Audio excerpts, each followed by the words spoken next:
How you doing? You know. I'm doing pretty good, all things considered. I mean, it's nice outside at least, so there's that. Yeah, it's beautiful out here. You know, It too bad the snowed over work. the weekend. Huh? There was like a 15-minute, or at least where am, it was like snowing for 15 minutes. Like went outside to do something, it started snowing, and then as soon as I went inside, it stopped. So Yeah, we had like hail coming down on our side. Like I was at really, work at the time, and I could see it outside. I was like, that is crazy. You know, surprising, very surprising. But I guess New England always has one of those freak snow moments before you yeah. see. So I'm kind of used to it by now. But with everything, it was just like, really, we got this and this, and now we're gonna get a snowstorm. Great, but it only Just lasted. one more thing. Yeah, it only lasted about like 15 minutes, so it was all right. But yeah, man, glad to get you back on. Talk. First off, I like to say the Luke Skywalker cosplay, that's pretty dope. The Return of the Jedi that was Thank pretty you. dope. I was wondering what it was gonna be. That's something I've kind of wanted to do since I started cosplaying in general. A lot of people, well, not to toot my own horn or anything, but people tell me, especially some of my the Ranger cosplayers, like, oh man, you look like Mark Hamill, like in some of the pictures I take. So, it was just kind of, that was something that I've loved Star Wars since I was a kid, and I was like, oh, this is an excuse for me to buy a lightsaber. So that's Hey, you got the gotta right. take those, You got gotta take those chances when you get it. You know what? It's funny because I'm working on my Star Wars one, and it is like funny how that you did yours. I'm like, man, it's like two great minds think alike because I mean yours look really good though. But it's like I always love the Return of the Jedi look for him, especially like the third season. Correct me if I'm wrong. The costume that you got is it the same one that has like the flap at the end? Yeah, so his what I put on was actually kind of like an amalgamation of the two. So in the beginning of the Jabba the Hutt, scene, he's wearing the over tunic, but it's the same thing underneath as he's wearing later in the film, except in the beginning of the film he doesn't have the belt on.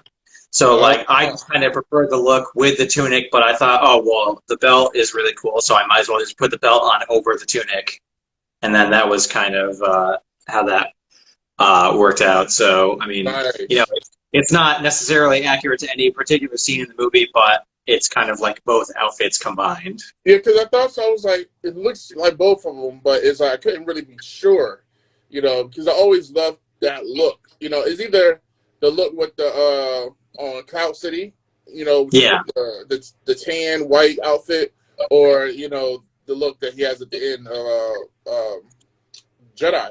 So it was like either or. I was like, you can't go wrong with either look. I mean, really. Yeah. But where did you get the lightsaber from? The lightsaber, I actually have it right here. It's a Saber Forge Prodigal Son, I think it's called. Nice. It's super cool. My girlfriend has been really annoyed with me by, just swinging it around the house. Ever since I got it, basically. It's got a good weight to it. The only thing that I don't really like about it is it's like, obviously you got a thin neck, so I'm not really going to be full contact dueling with it at all, just because I don't want it to snap right off. The blade doesn't, you only have like a really small area for it to go in and be secured, so it's not quite as secure as some of the other models that I've handled. So it's not like this is definitely a display piece and definitely looks cool taking pictures. Right. But it's not for full contact dueling or anything like that. So it makes sense. It's super cool. It makes sense that they never really did any lightsabers after that one with the small neck. If you notice, everything was like the regular, like Darth Vader, Vader one, or just Luke's original one, which is Vader's or Anakin's. The only other one is like the Kenobi one, which is basically Prodigal Son, but different. But you never get the same. You never get the small neck one. Luke was the only different one because it was like that. but it makes sense, with prop makers and everything. You can't really have it secure, and it's funny because I never really noticed, but I always like to watch documentaries of Star Wars. So, Mhm. oh, it's going down. I always love to watch documentaries on Star Wars, and I didn't know that Sir Alec Guinness, Obi-Wan Kenobi, had the same lightsaber. That was Luke's. That was the same. That's his lightsaber.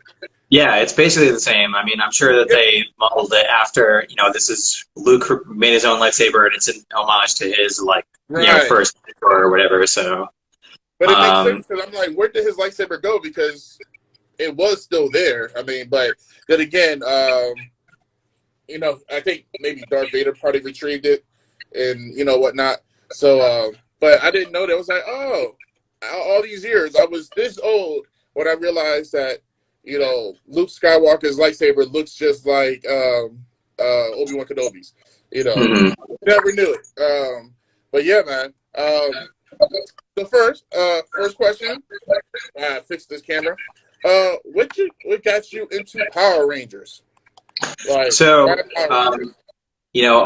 I'm of the age where, I was a kid when Power Rangers started blowing up. So I watched it basically straight through from the beginning of Mighty Morphin to like, I think I remember watching like the first couple episodes of Lost Galaxy because there are some things I remember, but like I don't like there are definitely things I don't remember at all, like ever seeing. So I fell off the bandwagon sometime, you know, in 1998 or whatever that was. So Right.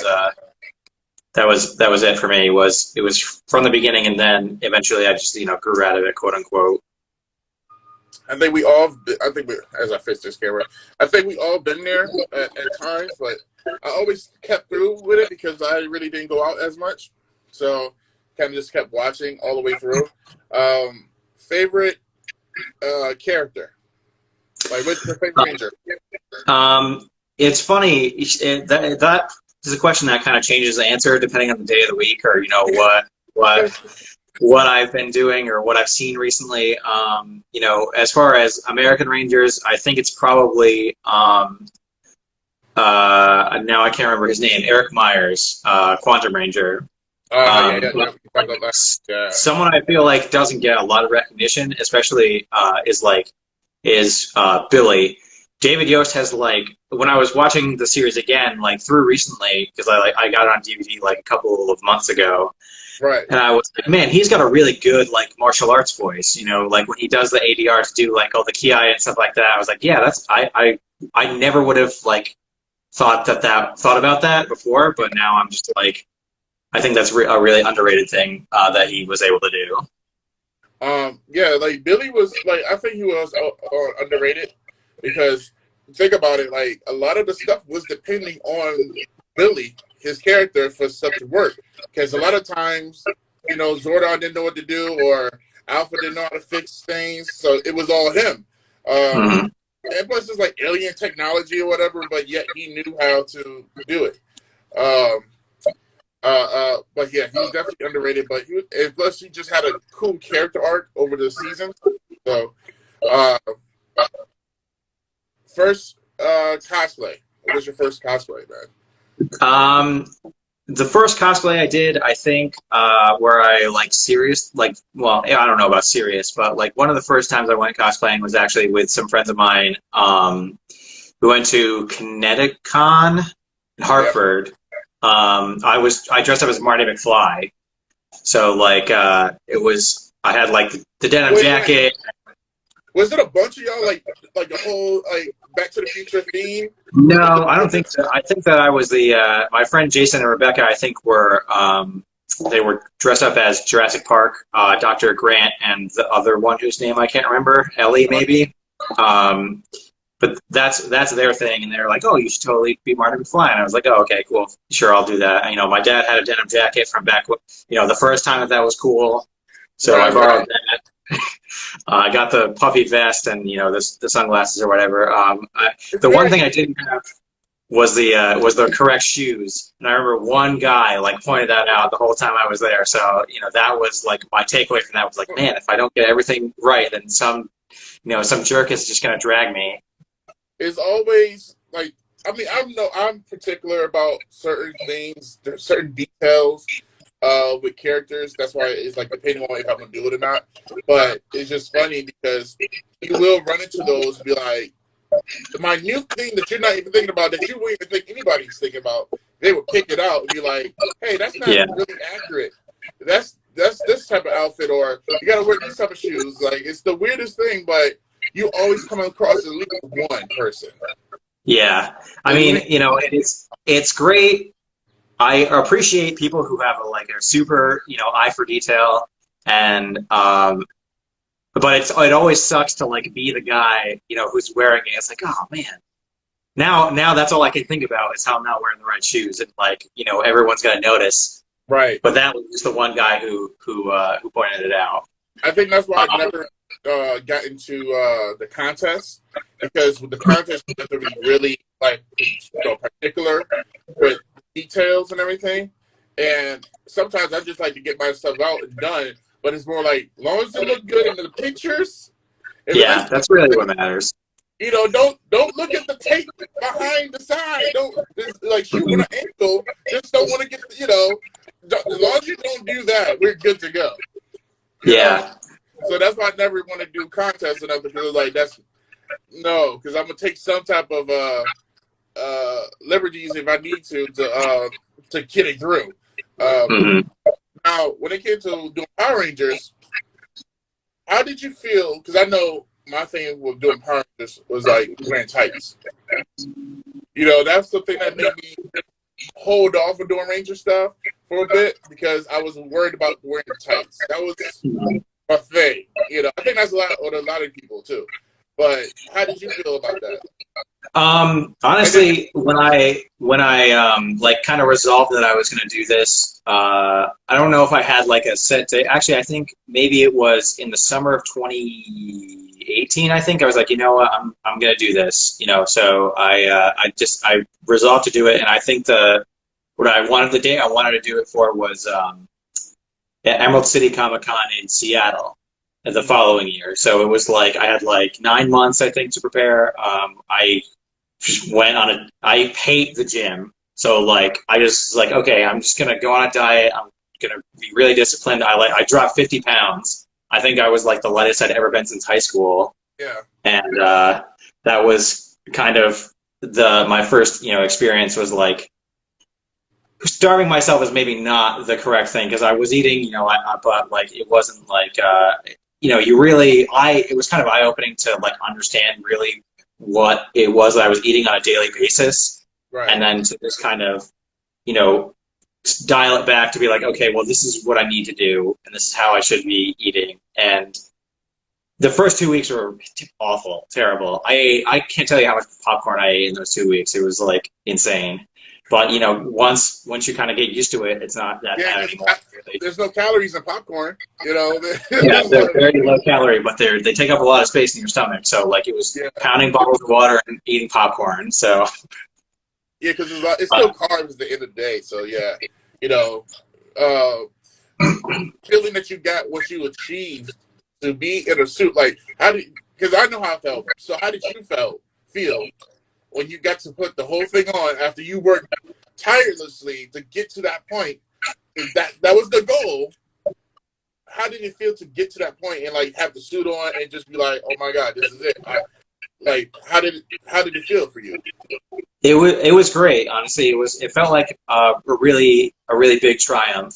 You know, I think one of the things that helped me out was, you know, the Gokaiger suit isn't, you know, it's got the jacket and the pants are black, and, you know, you can kind of like cheat a little bit, you know, right, as far as, you know, your physique or whatever. Honestly, I didn't get the whole thing together until the day before the convention. The helmet maker shipped my helmet to the hotel. That's wow, like how close they were cutting it. So, but like, you know, in the hotel that day, I, you know, put it all on, and I couldn't believe it. You know, it looked so great, and I was just really happy with the results. So, you know, I mean, it wasn't just, you know, an effort on my part. You know, the prop makers and the costume makers and the helmet makers are like insanely talented, and right, I wouldn't nearly as good as I do in the suit if the suit wasn't made as well as it was. So, shout out to goes into it until you realize you have to do measurements. When oh yeah. The measurements are so particular. Like it's different from anything else I've ever had to try on or do stuff for, because you got to get your arms stuff, your wrists, your the crotch, your calves and everything. So it's just like, it's definitely a real particular thing to make sure you get right, and also to make sure you can fit in it too. Now, okay. Now you said it was better. Like you got to hide the Gokaiger, but there's no hiding when it goes to the Green Ranger. Oh yeah, absolutely. Bright ass green spandex. It's like everything is out there. I got the belt to like cover me a little bit. Yeah. And fortunately, I wear a dance belt, so nobody has to see that. Got to protect the kids. Yeah. But how do you feel? Like, did you feel different? Did you feel like moving wise was like easier, or honestly, the thing that I felt the most was I think that my cuffs weren't as broken in. I mean, they were different, obviously. So like the Dragon Ranger has like the whole forearm thing. So it was like a little bit different to like kind of actually maneuver myself. And then coupled with the chest armor, which is like not particularly flexible. It's I wouldn't say it was one of my favorite experiences wearing a costume, but I mean, it wasn't awful. Yeah. Okay. It's definitely a new feeling wearing spandex. Like it's a difference. It's definitely a different thing. I know I'm going back to, so I gotta like get back into shape. This whole quarantine thing has really screwed up everybody's diets and everything. Like, certainly. Ever since quarantine, I gained like 15 pounds since quarantine started, and I'm like, how the hell am I supposed to fit into these tight, spandex, unforgiving, brightly colored suits whenever, I'm able to again. So actually today is like the first day of me trying to get back into my routine. So it's going. The third day for me right now. Mm-hmm. Like second and a half day. Yeah. It's definitely, I hear you. I gained like maybe like 30 pounds since, and I'm like, when? How did it happen? It's hard. When you're home all the time and can't do anything, it's like, oh, what can I do? Oh, I can watch TV, or I can play video games, or I could eat. And sometimes you do two of those things at the same time. So, it's funny because now I got this projector up watching my shows in my living room. It's like I really have to lift my couch on a regular now since I got it. Since I actually put it up. And I got it Friday, I'm like, I'm in a whole different world. I'm like, wow. Like, I could get up, but I want to finish watching this show right quick. It's just, so it definitely has done something to every sport. But I think for the cosplay, the cosplayers, the summer is hitting here. It's getting. So we know we got to get something. We got to wear something sooner or later. So we got to get ready. Now, we was talking about time in Japan and the trip there. For those who didn't get to see last time or talk, how was it? How was that trip? The Japan trip was great. Parts of it still don't feel real to me. Like I just, it also feels like a million years ago because of all the things that are happening. And, that was basically the last cool thing that I did was go to Japan. So, getting over there, we actually left on New Year's Day. So New Year's Eve, my buddy and I were in a hotel in Newark, waiting for or getting some sleep before we woke up at 4 o'clock to catch our flight. So we flew from Newark to Chicago, and then we took a 12-hour flight from Chicago to Narita International in Tokyo. We lost a day because we crossed the international date line.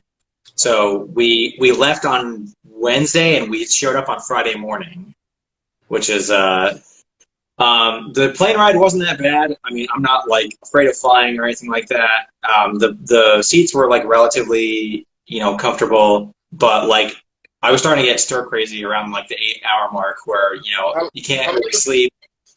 It was 12 hours for from Chicago to Narita. So like, being in a metal tube going 500 miles an hour, across the Pacific Ocean yeah. for 12 hours is like not my idea of a good time. Were you into like the little like the? Is it one of those regular seats or was it like the little like personal seat or which one was that? Um, I think it was higher quality than like a domestic flight plane seat, but it wasn't like we wouldn't fly first class or anything like that. Oh, okay, So I didn't know how that whole thing works when it goes yeah. like overseas. Um, what was I about to say? Jeez. Now going there, did you like the hotel? Did you have the like the little pod hotels, or did you have a regular size? No, actually, the capsule hotels are like more expensive than the hotel that we booked, and I think that capsule hotels are like kind of a cool tourist thing that you do if you're going like through Japan. So like if you're going, if you're traveling a Tokaido Road or whatever, you're like, okay, cool, let's sleep in a capsule hotel for one night. But like me and my buddy are booking one room, and we're not going to share a twin bed for 12 days or whatever, however long we were. The hotel we did book, I can't remember the name of it, but it was like advertised, it's for Westerners basically, like, it's kind of like a Western style hotel. And it was about a 10-minute walk from Dome City. So we were like pretty close to like downtown, everything that was happening. So it was really great location. Now the pay is different too. Now, like it's like what our money is less over there or is more? Well, the U.S. dollar is like a dollar is worth 106 yen or something like that. So they don't have like 1 yen is the smallest denomination they have. So it's like 1 yen is like roughly equivalent to a penny. And then like the coins go up to like they have like a 500 yen coin, so they have like a $5 coin. Most things over there are super inexpensive. And then like fortunately the service people who work over there, like eventually we just ended up I know my buddy would like get a handful of change and just kind of like hold it out to the person who he was buying things from, and they would kind of pick out the change that they needed from it because they're clearly way more experienced than we were. So like, what was like the kind of like how much did you like exchange for like? I think that I ended up exchanging $2,000, but I didn't spend all of it when we were there for 12 days or whatever. And then, but like we did a lot of stuff. We the first 2 days we were there. Actually, the Friday we were there, we went to Nakano Broadway, which is like a big, like kind of collectibles place. So we walked around there to like try to kill the jet lag. And then the following 2 days was Wrestle Kingdom. So that was New Japan's like Wrestle Kingdom equivalent. That was great. Got to see Liger retire. That's the only time I've ever seen him wrestle. So that was also the only time I've ever seen Chris Jericho wrestle. So that was also like kind of strange that I flew all the way to Japan just to see the guy who's been wrestling in America for 20 years wrestle. But that was really cool. The Dome itself is really cool. Dome City is great. There's a lot of interesting things, a lot of cool architecture over there. Dome City, Toei Studios has like a big stake in things that go on around the Tokyo Dome. So like there's Ultraman and Ryu Soldier stuff that was like plastered everywhere. They do the stage shows at, I cannot remember the name of the city or the theater now that they do them at, but like one of the main stage show attraction theaters is in Dome City. So like I would say the majority of the time that we spent, if I had to like rank the locations that we spent time at, Dome City is probably number 2 after our hotel. So that was it's funny because I love to see one of those live shows, the Sentai live shows, because it's funny they do it all the time. But I remember when we got them here for Power Rangers, it looks so weird watching those now. But I think if you were a kid, you would have like freaked out and everything. But you see it now, it's kind of like, not so great. But I remember going to one of the Power Ranger live show, and I don't remember if there was like a stunt show that was attached with it. All I remember is like the 6 actors sitting on stage in costume answering questions from children in the audience. I don't know where this was or, you know, when, but it was like, it happened locally sometime in like 1994 or something like that. And I remember being there, but I don't remember anything else about it. The actual actors. Yeah, it was, you know, JDF and Austin St. John and like all that season 1 crew. They did do like a little tours and stuff around, like talking to everybody. Because there was like, I remember there was like 2 versions where they did like little Q&A stuff and they did like little shows and stuff. But then they also had a second one where it was like, you know, they wasn't around, but they just did the voices and like, you know, the stunt people, whatever. They just performed the movements, like just like the show. But yeah, I mean, I think what they do in the Sentai stuff anyway. I mean, the overseas stuff with the live shows. But some of the stuff, it just looked kind of funny because the outfits looked a little different. And, you know, it threw me off a little bit as I watch it now. But I know I was a kid. I wanted to go so bad to see it. That was like a huge thing. So what is it like? Okay, now you have kids, right? No, I don't have kids. I hope I don't have kids anyway. Kids, don't know why. Now, because I want to ask about how do you deal with having your figures and everything, kids?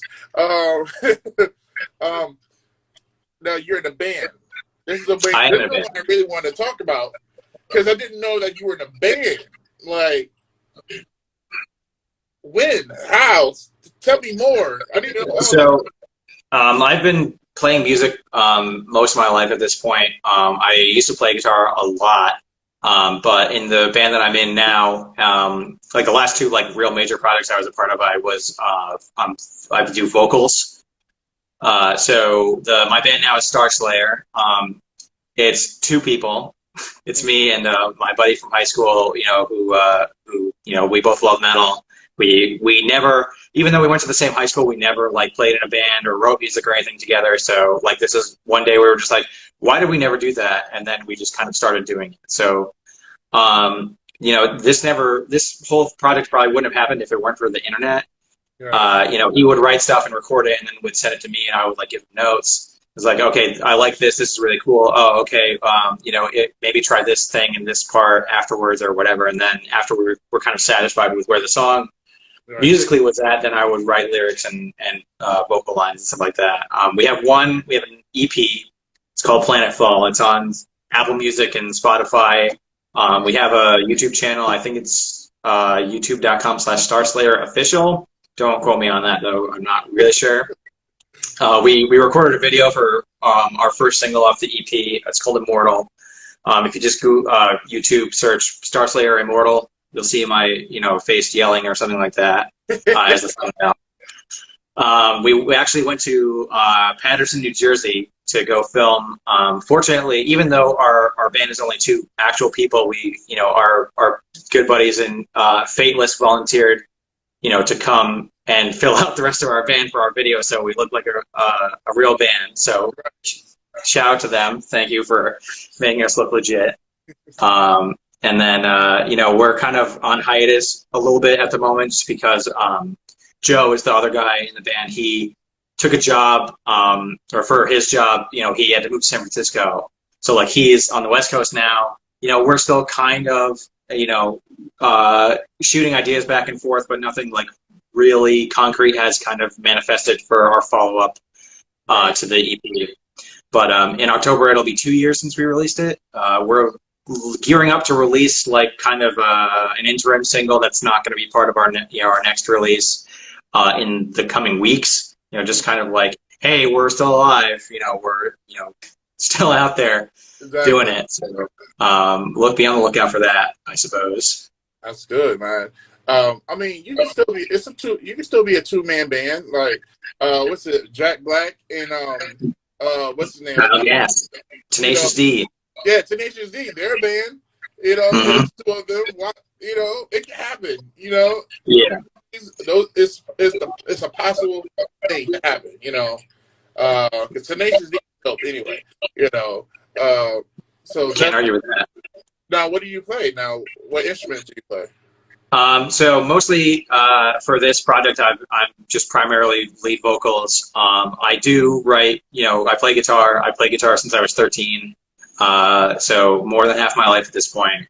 I do write riffs occasionally for our SLAYER project, but Joe is like the principal songwriter as far as musical arrangements and stuff go. So, occasionally I'll like screw around and be like, oh, this is a cool riff. Well, like, why don't we use it in this, riff that I've had in my back pocket that I can just like plug into the song. It's like, oh, this fits here, so why don't we use it? Right. I mean, I'm thinking about all these other two-man bands that have been around for years that, like, it's a possible. But it's definitely understand that you have a partner that you're doing stuff with, and something happens when you have to move. But I always say if there's a will, there's a way. So that's how I always look at things with that. So I think other people do stuff like do albums with their partners, and it's impossible. It can happen. Steely Dan is like a really famous example of a two-person band where, like, they, my mother's favorite band is Steely Dan, so like I heard all about them when I was growing up. But it's Donald Fagen and the other guy whose name I can never remember. But like those two guys wrote all that music, and they almost never toured because like there were so many different elements that there was never really a band around them. There were just like two guys making music and incorporating whatever they felt like what sounded good. So they're like great. That's another one I'm thinking of too. Simon and Garfunkel.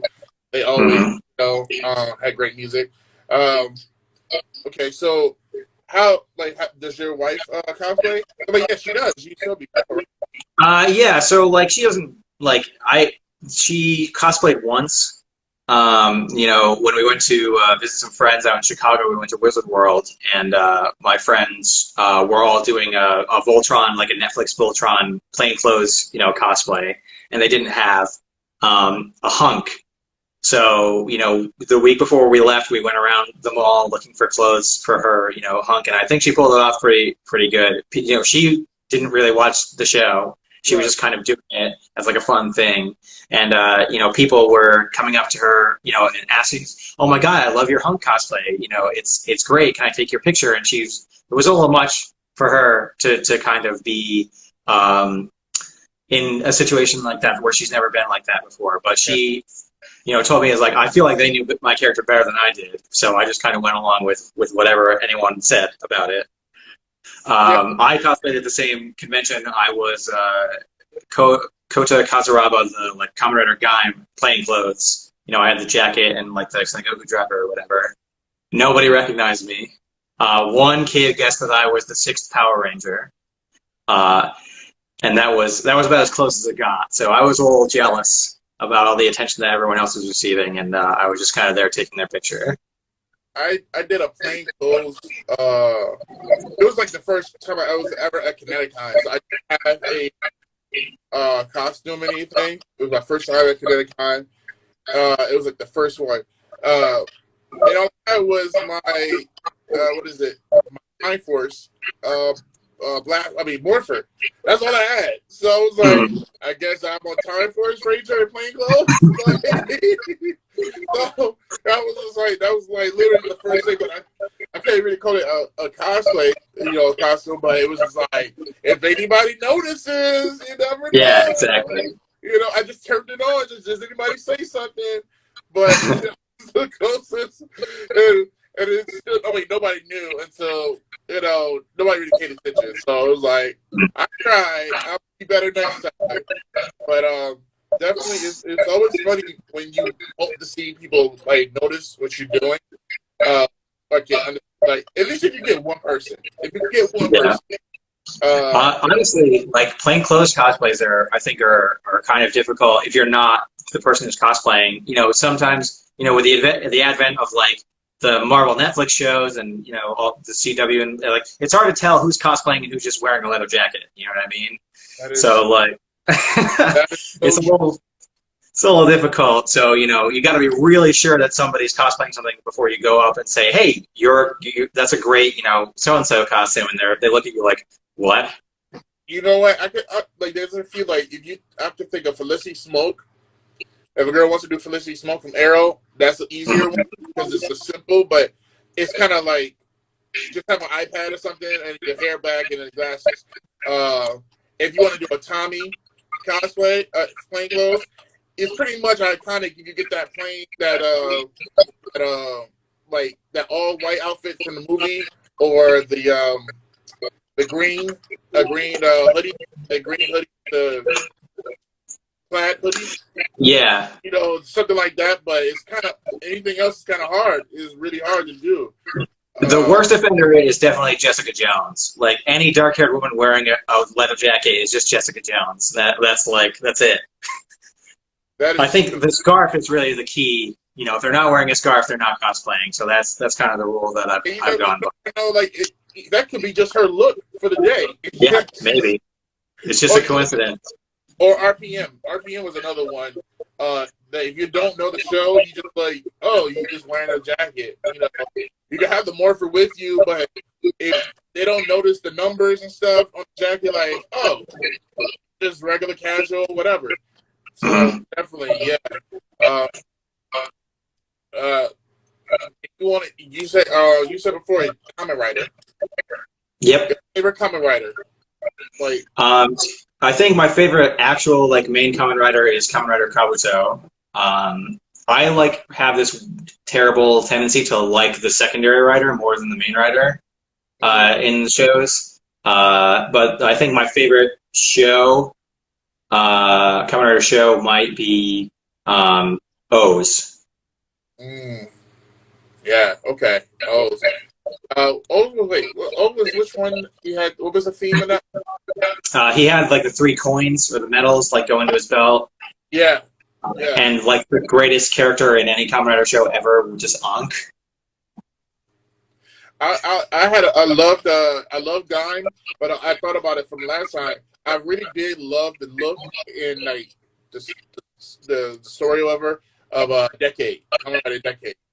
That's honestly one I haven't seen yet. Like one of the few that I haven't seen. Yeah, Now, especially, and it's funny because it came around the same time as I think Gokaiger. So it was like a season with both Sentai and writers, like they're both going back to like old characters and corpse and everything. I think it was Shinkenger actually had a crossover episode with Decade. He like Tsukasa just shows up in 2 episodes of Shinkenger and doesn't really do anything except like he's just in the background. Yeah. So that was interesting. I'm just not like a huge fan of Tsukasa as a character. You know, he's not the right kind of jerk for me to get behind, I think. I feel like the writers always have like some type of jerk in them somehow. Either they be really soft and like a nice person, or they be kind of a jerk, or they just don't know what's going on. You know. Yeah, a lot of clueless main writers. Yeah. Especially recently. That's a pretty big. It's a pretty big thing. Yeah. I dig that because they don't know what's going on, but yet they know how to do everything. Or someone teaching them on the side, tell them what to do. Now, if you had a choice of a writer to be, you know, like which one would you be able to cosplay? Which one would you do? Well, as a matter of fact, I have chosen. So I have a costume that might be, well, so hopefully, you know, everything going according to plan will be arriving at some point in the next couple of weeks. So I have that in the works, and then there's another one that I commissioned for New York Comic Con, but who knows if that's going to happen now. You know, the Javits Center is a hospital at this point, so I am probably, you know, canceling my PTO and like canceling my hotel reservation whenever they announce that they're killing it. So that's yeah, we're just waiting. Everyone's just waiting for these things to just like cancel out. Or, you know, it's a tough thing. It's like I think this is a huge blow to like the community of, you know, cosplay community, or just like, you know, geeks everywhere, just like that convention community. Period. you know, this is always the outlet that we get to, you know, look forward to every year. So like, Yeah. oh man, convention season. Oh man, I get to see people I haven't seen in years. I get to buy stuff that I can't find online, or just experience what it's like to be around people my style, you know, my kind of people. Mm-hmm. And now it's like it gets relocated. You know, they changed the time now. It sucks in a way. Yeah, I mean, the silver lining is, you know, it gives you more time to, if you're a cosplayer, it's like, oh, okay, cool. Now I don't have like 6 events that I need to have things ready for, you know, but like, it sucks that, you know, we don't get to go out and, you know, do the things that we love. Yeah, I think I miss more of the aspect of getting to be around people that are like, you know, not just the regular, like, you know, real world stuff, but like the people that are like me that on a regular basis, and you get to that interaction over, you know, that time frame that you waited this whole time to get to this day, this weekend, and now we don't get it because, like, man, you know, you gotta go, you gotta stay in the real world a little bit longer, you know. So yeah, I'm kind of surprised at maybe surprised is not the right word. I'm definitely grateful that I've met some really cool people since I started cosplaying. You know, some really awesome friends, and like, you know, definitely like now, you know, now what are we gonna do? You know what I mean? You know, now we're just like online friends now, which is not quite, it doesn't have quite the same appeal to it, but I'm grateful that, you know, these people came into my life and they're you just kind of like accepted me for all of my faults and all this other stuff. So yeah, true. I hear you. I hear you. I mean, the way I think we're already doing that, but it already shows now with everything that how much, you know, everything is online a lot now. Like, you know, pen pals, basically like pen pals in a way. You know, now you got to do it. You know, now you realize, oh my God, everybody I know online now, but now I can't see them at all in person for a while. But yeah, you know, this is the best. This is the only thing. So I feel like there's gonna be some type of online convention. You know, like one big old. yeah. I've seen like a couple of like virtual cons. I'm not really sure about that. Yeah. I mean, I don't really know. Like, you know, I think that for people whose like main drive for going to conventions is, you know, I get to meet a celebrity, or like, you know, I get to see this panel. Like that is kind of, you know, geared towards them, where they have like guest appearances and stuff like that.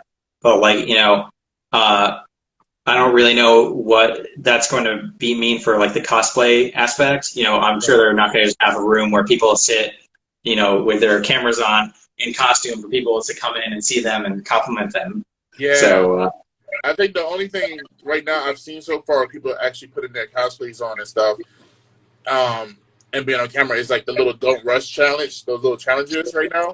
yeah, That's the only thing, but it's only like, I mean, it's cool, it's fun, but I can't see myself really put everything on for like a 2-second spot. you know, I did it actually. After we had our last one, someone reached out to me. I guess they were inspired by the Cantata Force one that came out recently. And like, oh, that's cool. I know a bunch of people that weren't in this video that deserve to be recognized.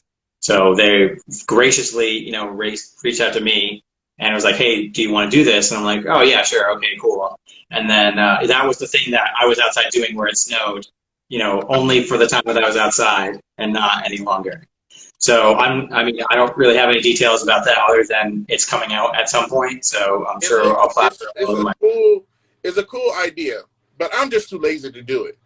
And oh yeah, I'm just too like. I mean, the closest I've done something to it was I did a birthday shout out to my friend's son for his birthday.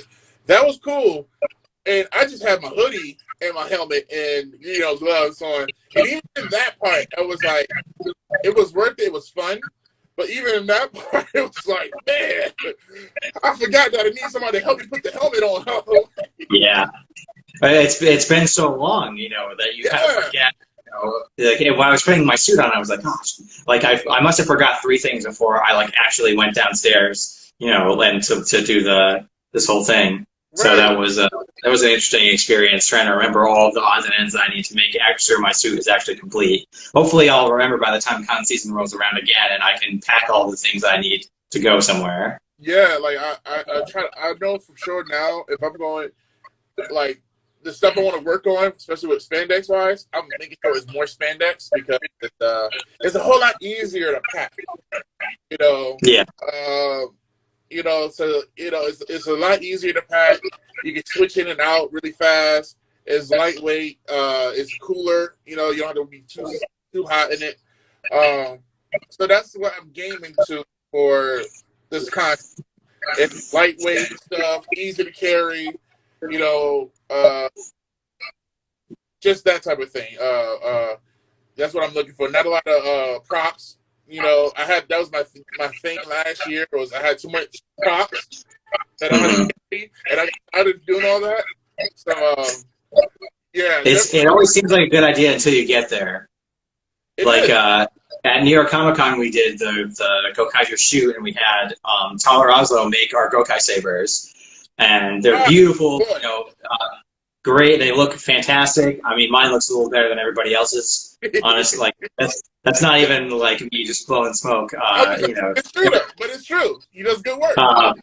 He did fantastic work. They're made of fiberglass, so it was fun for the first like hour and a half carrying it around, and then like my arm starts to get tired because this thing must weigh like 5-8 pounds or something like that, and like swinging it around and posing and whatever. I just wanted to be done. So maybe I'll it's a fantastic, looks great. I'll probably use it for if I do photo shoots or something like that. Because it's an amazing looking prop. But I have since commissioned a foam one that's a little bit more travel friendly. Yeah. So. Yeah, now is he doing? Is Tyler doing that? No, the foam one that I commissioned was Ars Ramda, who does Axe to Indonesia. So he posted a picture of it unpainted a couple of months ago, and I mean he's also doing my other rider suit. So I'm not obviously there's nothing to do, so there's no reason to get on about it. Is the same material, like the foam and everything, or? Yeah, it's going to be Eva foam. The man is a genius. He is like truly an artist. I don't think there's anything that he can't do with Eva foam. Now, is that the same person that did your shield for the Green Ranger, or so? No, the Green Ranger shield is by Maniac331, I think, on Instagram. His name is Manuel Urbanek. I believe he's from Germany. Right. He does the best shields, in my opinion. They look fantastic. He offers, a couple varieties. Very, very good craftsmanship. Because I would love to do like a comic writer, or even like a Gold Ranger, but it was always like, man, that armor stuff's gonna be heavy. Just like it's just it's not heavy. It's just not particularly flexible. So my arm range is like just about out to here. Obviously you can't cross my chest or anything like that. Yeah. But you kind of figure it out as you're wearing it, like what you can and can't do. Yeah, because I always I always loved the look of Kamen Rider Dragon Knight, but Wing Knight, I love Wing Knight, that black blue color and the silver, and I was like, I just love it, and I was just like, man, if I could do that, but it'd be less heavy, it won't be so heavy. So I think Eva foam is super lightweight. I'm sure that like I said, the fiberglass armor will probably weigh. You'll notice it, but I think that the Eva foam is probably unless you're like Nerd Alert Cosplay and you're like a maniac and you walk around in your entire Megazord costume. Right. I think it's pretty manageable. Now, how do you store your costume now? Like, do you keep them in a box, or what do you do? So, I used to just hang them up, on a regular hanger in my closet. For my birthday, my girlfriend got me some department store mannequin, not like whole mannequins, but like torsos that you hang up. So a couple of them have been hanging up, on display, kind of. So that's how they've been. But like Scorpion, stuff that isn't one piece has just kind of been in the closet, on a hook or something like that. That's funny because I have my Green Arrow costume like on the hook and everything, but yeah, my spandex is like folded in the bag, whatever, with the rest of everything else. So I would love to like put it on a mannequin, like you said, like just like kind of like everything. It's like it's not a whole mannequin, and I think that if I ever got a whole mannequin and put a costume on it, that's a costume I'm never going to wear again because it would be a huge pain in the ass to put it on and off every time that I wanted to wear it. But it's just like the torso kind of. So like everything hangs off that, and they put the boots at the bottom, and you're golden. I would think like one day when, like how you said, when you're done with that costume completely, you got everything like the Batcave. Like you have all your old suits, just lined up, or like the Arrow Cave, how they had all the suits somehow like that. Yep. I would love that. And they had like the little shiny lights and stuff. But that is something that would be a cool little fun project because who knows whatever will happen to the world one day. You can always say it's the superhero back in the day, my time. A lot of stuff happened. Who's gonna say anything different? The kids won't know. They wasn't around. There, so there won't be no internet to prove it. Probably. Wait a minute. The Green Ranger Green Arrow and the Black Ranger were the same person? Yeah, yeah, it happened. It changed with the season. You never. I lost my power. I had to make a new suit. It happened. Mm-hmm. Oh my gosh. I just want to say thanks, man. That was funny. Just want to say thanks, man, for coming through with doing this interview with me again. I just appreciate it, man. I just appreciate it. Yeah, no problem. I mean, we had a good interview, and then what's one more, right? So. My thing. If you don't mind, you mind showing a little tour of the collection? Oh yeah, okay, yeah, sure. Let me grab my phone. Oh, you can kind of see it there. Guys, his collection is like look at that. Look at that. Got Beetleborgs there. The Ultraman stuff. That is. There's Kamen Rider Knight up on his motorcycle. There's from the Keeper Ranger. Oh my God, you got this guy. Oh my God, you got that. Oh, you got the Keeper Ranger Zord. That's awesome. Yeah, I mean, it hasn't been a Prius for a little while, but this is just kind of my setup. Again, shout out like last time to Katie, my girlfriend, for encouraging my vices and getting me this huge display case. Here's my Lightning Collection figures. That's an awesome girlfriend you got, man. Don't let her hear you say that. Huh? I said, don't let her hear you say that. It'll go right through her head. Thank you so much. No problem. Thank you for having me. Yes, man. Thank you. This is way awkward, and I guess we're out.